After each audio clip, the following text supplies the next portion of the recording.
మిత్రులారా, మీకందరికి కూడా తెలిసే ఉంటుంది. కాంగ్రెస్ పార్టీ అధికారంలో ఉన్నటువంటి రాష్ట్రాలలో జాతి ఆధారిత సర్వే అయితే జరుగుతుంది. సరే, ఇదే విధంగా గ్రేటర్ బెంగళూరు ఏరియాలో ఈ సర్వేని కర్ణాటక రాష్ట్ర ఉప ముఖ్యమంత్రి అయినటువంటి డికే శివకుమార్ గారు ప్రారంభించారు. అయితే ఈ సర్వే పనితనం ఎలా ఉండదో తెలుసుకోవడానికి వీళ్ళు ఒక కొత్త ఆలోచన చేశారనమాట.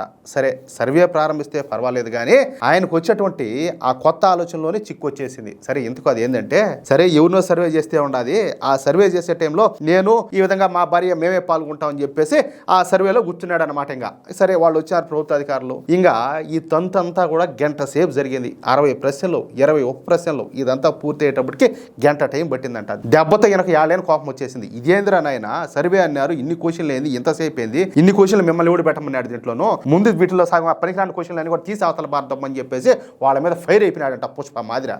చూడండి, అంటే వాళ్ళ దాకా వస్తే గానీ విషయం బోధపడాల, అట్లున్నదన్నమాట వాళ్ళు చేపించే సర్వే.